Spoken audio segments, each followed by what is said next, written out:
Friends, welcome to mission KVS. स्वागत है आपका मिशन केवीएस में। हमने मेकिंग ऑफ इंडियन कॉन्स्टिट्यूशन यानी भारतीय संविधान के बनने का सफ़र बहुत अच्छे से जाना, लेकिन अब हम ये जानेंगे कि भारतीय संविधान को बनाने में हमने कहाँ कहाँ से रिसोर्सेज लिए, यानी स्रोत कहाँ कहाँ के हैं। मैं आपको बता दूं कि हमारे भारतीय संविधान को बनाने के लिए दो तरह के सोर्सेज का यूज़ किया गया था, एक इंटरनल यानी आंतरिक और एक एक्सटर्नल या विदेशी या बाहरी। हमारे भारतीय संविधान को बनाने के लिए हमने कुछ अंग्रेज़ों के द्वारा बनाए गए कानून वगैरह से कुछ चीज़ें उठाई, लेकिन इसके अलावा हमने 60 देशों के संविधान का अध्ययन किया और फिर आज दुनिया का सबसे बड़ा लोकतांत्रिक संविधान बनाकर तैयार किया। हमारे देश के संविधान निर्माता प्रारूप समिति के सदस्यों ने इंटरनल सोर्सेज के रूप में गवर्नमेंट ऑफ इंडिया एक्ट 1935 को पढ़ा, उसमें से चीज़ें उठाई। इसके अलावा नेहरू समिति की जो रिपोर्ट थी वो उठाई, ऑब्जेक्टिव रेजोल्यूशन उद्देश्य प्रस्ताव वो उठाया। लेकिन इसके अलावा हमारे कंट्री के देशों ने बाहर के संविधान को पढ़ते हुए उनकी जो सबसे अच्छी चीज़ें थी उसको भारतीय संविधान में शामिल किया, इंक्लूड किया। तो अब इन्हीं को एक एक करके चर्चा करते हैं कि विदेशों से हमारे भारत के संविधान में यानी इंडियन कॉन्स्टिट्यूशन में क्या क्या अडॉप्ट किया गया। कंट्री को वन बाय वन समझेंगे, इंग्लिश हिंदी दोनों में बाइलिंगुअल वीडियो है, और अगर इसको आप अच्छे से तरीके से देखना चाहते हैं तो आई विल रिकमेंड कि आपकी स्पीड 1.25x हो, बाकी आप नॉर्मल स्पीड में भी देख सकते हो। So let's start. सबसे पहले अगर इंटरनल सोर्स की बात करें तो सबसे पहले इंटरनल सोर्स आता है government of India act 1935। Government of India act 1935 जब आया था तो इसने इंडियंस को निराश ही किया था, लेकिन बाद में जाकर ये आज हमारे संविधान का अहम हिस्सा बन चुका है। हमारे संविधान का 75% भाग इसी गवर्नमेंट ऑफ इंडिया एक्ट से उठाया गया है। सो हमारे संविधान का जो सबसे इम्पॉर्टेंट मेजर सोर्स है वो गवर्नमेंट ऑफ इंडिया एक्ट 1935 ही है। गवर्नमेंट ऑफ इंडिया एक्ट 1935 से बहुत कुछ लिया गया है। फॉर एग्जांपल फेडरल स्कीम, जो संघीय सिस्टम है, यानी भारत एक यूनियन होगा, संघ होगा, जिसमें केंद्र और राज्य मिलकर शासन चलाएंगे, शक्तियों का बंटवारा होगा। ये सारी चीज़ें हमने फेडरल सिस्टम जो हमने गवर्नमेंट ऑफ इंडिया एक्ट 1935 से लिया। इसके अलावा हमने लिया ऑफिस ऑफ गवर्नर, राज्यपाल का कार्यालय, यानी इसको कहने का मतलब ये था कि हर राज्य में एक राज्यपाल होगा, काइंड ऑफ राज्यपाल की ज़रूरत है इस चीज़ को लेकर। इसके अलावा पब्लिक सर्विस कमीशन, लोक सेवा आयोग, आप अच्छे से जानते हो लोक सेवा आयोग का सिस्टम जो है ये गवर्नमेंट ऑफ इंडिया एक्ट से ही उठाया गया है। इसके अलावा जुडिशरी सिस्टम इन इंडिया, आज भी आप जानते हो कि हमारे यहाँ पे जुडिशरी सिस्टम जो है ये पुराना अंग्रेज़ों के ज़माने का ही चला आ रहा है। सो ये गवर्नमेंट ऑफ इंडिया एक्ट में जो जुडिशियल सिस्टम था उसी को हमने, न्यायिक सिस्टम जो था, न्यायिक प्रक्रिया वाला सिस्टम जो था, उसको हमने अपने संविधान में शामिल किया। इसके अलावा सबसे महत्वपूर्ण एमरजेंसी प्रोविज़न, आपातकालीन प्रावधान एमरजेंसी प्रोविज़न को हमने गवर्नमेंट ऑफ इंडिया एक्ट 1935 से ही लिया है, अडॉप्ट किया है। इसका यूज़ इंदिरा गांधी ने अपनी सरकार के टाइम पे किया था। आप लोग बहुत अच्छे से जानते हो नेशनल इमरजेंसी के बारे में, नहीं जानते तो इसको लेकर एक टॉपिक पे वीडियो बनाई जाएगी कभी। अब ज़रा एक्सटर्नल सोर्स की बात कर लें तो एक्सटर्नल सोर्स में जो हम जिसके गुलाम रहे, पहले उससे देख लें कि उस कंट्री से हमने क्या लिया। ब्रिटिश कॉन्स्टिट्यूशन से हमने क्या उठाया? ब्रिटिश कॉन्स्टिट्यूशन से हमने पार्लियामेंट्री गवर्नमेंट यानी संसदात्मक प्रणाली उठाई।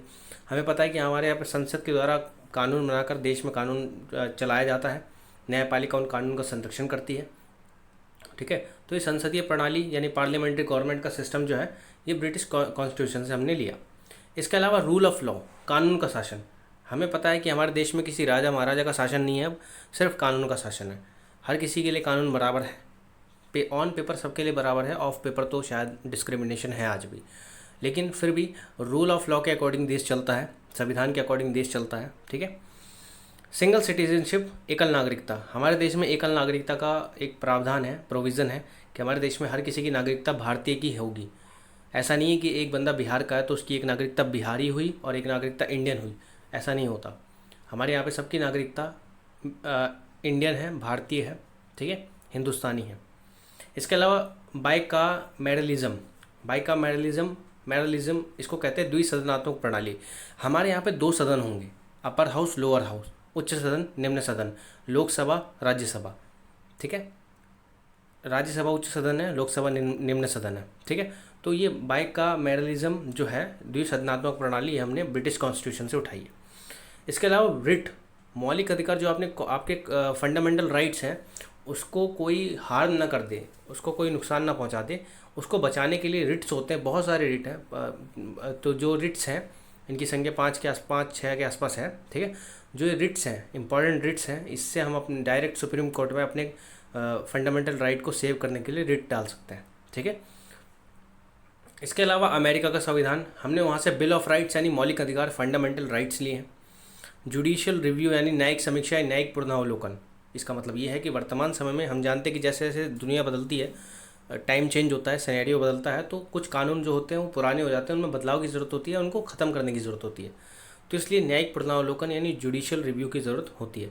इसके अलावा लेजिस्लेचर, एग्जीक्यूटिव और जुडिशियल सिस्टम जो है हमारे इंडिया की, यानी विधायिका, कार्यपालिका और न्यायपालिका, इनके बीच में सेपरेशन ऑफ पावर यानी तीनों को लिबर्टी दी हुई है। ये कहाँ से लिया हमने? अमेरिका से लिया है। कानून का समान संरक्षण, कानून का समान संरक्षण यानी सबके लिए लॉ इक्वल कर देना। सुप्रीम कोर्ट या हाई कोर्ट के जजों को हटाना, रिमूवल ऑफ द जजेस of supreme court and high court, ये हमने कहाँ से लिया? अमेरिका से लिया। इसके अलावा जो हमारे सशस्त्र बल हैं, जो भी हमारी आर्मी वगैरह है, उनके कमांडर इन चीफ हम जानते कौन है? सुप्रीम कमांडर कौन होते हैं उनके? Sorry, not commander in chief, इसकी जगह सुप्रीम कमांडर। हमारी आर्मी के सुप्रीम कमांडर राष्ट्रपति होते हैं। ये चीज़ हमने कहाँ से ली? ये हमने अमेरिका से ली। इसके अलावा पोस्ट ऑफ वाइस प्रेसिडेंट, हर देश में हमारे देश में वाइस प्रेसिडेंट की एक पोस्ट होनी चाहिए, ये थॉट कहाँ से अडॉप्ट हुआ? अमेरिका से। इसके अलावा सबसे ज़्यादा important, impeachment of president, impeachment of the president यानी राष्ट्रपति पर महाभियोग लगाना, राष्ट्रपति को हटाने के लिए उन पर महाभियोग लगाना, ये हमने कहाँ से लिया है? हमने अमेरिका से लिया है। ठीक है, ये तो हमारा था अमेरिकी संविधान। अब इसमें सबसे ज़्यादा इंपॉर्टेंट जो था वो था fundamental rights, impeachment of the president. ठीक है, ये दो चीज़ बहुत ज़्यादा इंपॉर्टेंट है। नेक्स्ट आता है कनाडा का संविधान यानी कनाडा का कॉन्स्टिट्यूशन। उससे हमने क्या लिया? उससे हमने लिया federation with a strong centre.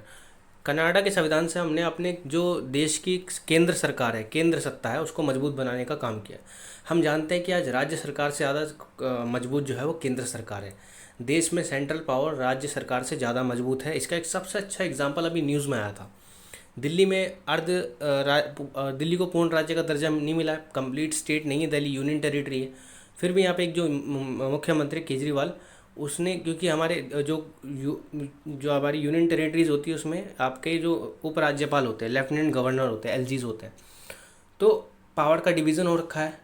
Delhi के मुख्यमंत्री की अलग पावर है और एलजी की अलग पावर है।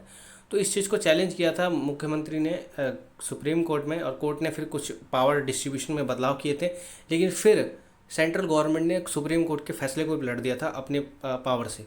तो हमारे इससे पता चलता है कि हमारे देश की जो केंद्र सरकार है वो राज्य सरकारों से, यूनियन टेरिटरीज से कितनी ज़्यादा मजबूत है। तो ये federation with a strong centre, केंद्र का मजबूत होना, है कहाँ से आया है? This comes from Canada. इसके अलावा appointment of a state governor by a centre, हर राज्य का एक गवर्नर होगा और उसको सेंटर से ही यानी केंद्र से ही चुना जाएगा थ्रू आपका राष्ट्रपति। तो ये ये कहाँ से आया? ये कनाडा से आया। इसके बाद नेक्स्ट इज़ हमने सोवियत यूनियन से सबसे इम्पॉर्टेंट चीज़ अडॉप्ट की है, दैट इज़ फंडामेंटल ड्यूटीज़, मूल कर्तव्य। हमारे सबके फंडामेंटल ड्यूटीज़ है, 11 फंडामेंटल ड्यूटीज़ है हम लोगों की। ठीक है, और इसके अलावा ideals of justice, social, economical and political in the preamble, प्रस्तावना में सामाजिक, आर्थिक और राजनीतिक न्याय, कि देश के लोगों को सोशल, इकोनॉमिकल और पॉलिटिकल जस्टिस मिले, ये चीज़ हमने अपने प्रियम्बल में ऐड की हुई है। ये हमने कहाँ से लिए? हमने सोवियत यूनियन यानी सोवियत संघ से लिए। इसके अलावा अफ्रीका से हमने 2 महत्वपूर्ण चीज़ लिए। एक तो आपको पता है संविधान में समय के साथ बदलाव आना बहुत ज़रूरी हो जाता है, क्योंकि जैसे जैसे टाइम चेंज होगा, संविधान एक ऐसा डॉक्यूमेंट है उसमें बदलाव आते रहेंगे। इसीलिए हमारे संविधान को लचीला, रिजिड और फ्लेक्सिबल दोनों ही बनाया गया है। रिजिड इतना कि कोई इसको बदल ना पाए, फ्लेक्सिबल इतना कि समय के साथ बदल भी जाए। तो हमने दक्षिण अफ्रीका से सबसे पहले लिया है संविधान संशोधन की प्रक्रिया, यानी procedure of amendment of the constitution. समय के साथ संविधान में बदलाव की जो प्रोसेस है, ये हमने दक्षिण अफ्रीका से उठाया। इसके अलावा राज्यसभा के सदस्यों को चुनाव, जो election of the member of Rajya Sabha. ठीक है, अब नेक्स्ट इज जर्मनी से हमने ये लिया है कि suspension of fundamental rights during an emergency. जब भी इमरजेंसी आएगी तो फंडामेंटल राइट्स का सस्पेंशन हो जाएगा। ये आपने हमारे देश में जब एक बार आपातकाल लगा था तो भली बात ही देखा था कि कैसे फंडामेंटल राइट्स ख़त्म कर दिए गए थे। ठीक है, जापान से हमने लिया है procedure established by the law, यानी कानून द्वारा स्थापित प्रक्रिया। इसका मतलब ये है कि यहाँ पे बताया गया कि पार्लियामेंट, जो आपकी संसद है, वही सुप्रीम है, सर्वोच्च है। न्यायपालिका किसी कानून के उचित होने या ना होने की जांच नहीं कर सकती। न्यायपालिका ये नहीं कह सकती कि द लॉ इज़ गुड और बैड। हाँ, बट न्यायपालिका ये ज़रूर देख सकती है, यानी हमारी जुडिशियल सिस्टम है, ये ज़रूर देख सकते हैं कि जो लॉ है, जो न्याय है, क्या वो अंडर द कॉन्स्टिट्यूशन है, कॉन्स्टिट्यूशन के लिए फेयर है या अनफेयर है। ठीक है, न्यायपालिका ये देख सकती है, लेकिन प्रोसीजर स्टेब्लिश बाय लॉ कहता है कि जो आपका संसद है, पार्लियामेंट है, वो सुप्रीम है इस कंट्री में। ठीक है, ये हमने जापान से लिया। नेक्स्ट है फ्रांस। फ्रांस से हमने एक तो रिपब्लिक वर्ड लिया है, रिपब्लिक, प्रेम्बल में आपने रिपब्लिक डाला है।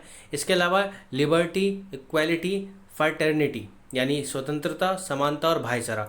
ये स्वतंत्रता, समानता, भाईचारा जब फ्रांसीसी क्रांति हुई थी ना, उसका नारा था, और ये हमने वहाँ से लिया है अपने प्रेम्बल में। ठीक है, ऑस्ट्रेलिया से हमने दो चीज़ ली है, एक तो कॉन्करेंट लिस्ट ली है। देखो, एक यूनियन लिस्ट होती है, ठीक है, और एक प्रोविंशियल लिस्ट होती है, यानी संघ सूची और राज्य सूची होती है, और एक सूची होती है कॉन्करेंट लिस्ट, जिसको हम समवर्ती सूची कहते हैं, जिसपे कानून केंद्र और राज्य दोनों बना सकते हैं, सेंटर और स्टेट दोनों बना सकते हैं। इसके अलावा joint sitting of the two houses of parliament, संयुक्त अधिवेशन सुना होगा आपने हिंदी में, जॉइंट सेशन, हिंदी में संयुक्त अधिवेशन। कभी कभी किसी चीज़ पर चर्चा करने के लिए दोनों सदनों को एक साथ बुलाया जाता है। ये जॉइंट सिटिंग का ऑप्शन हमने कहाँ से अडॉप्ट किया? ऑस्ट्रेलिया से अडॉप्ट किया। इसके बाद आयरिश कॉन्स्टिट्यूशन, यानी आयरलैंड के कॉन्स्टिट्यूशन से हमने सबसे महत्वपूर्ण चीज़ जो अडॉप्ट की है वो है directive principle of the state.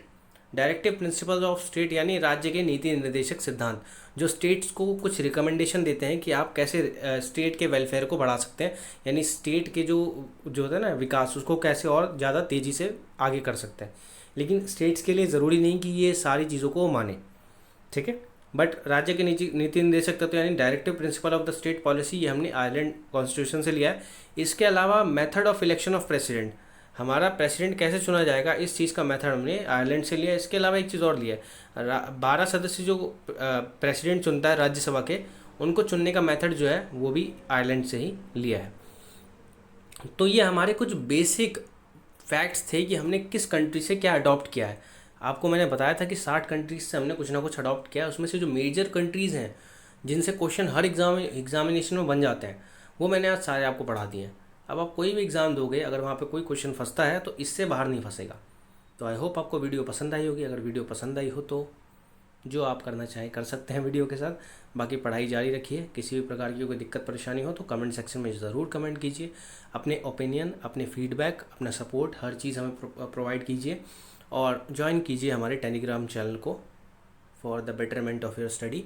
Thank you so much for watching mission KVS. बने रहिए मिशन केवीएस के साथ। बाय।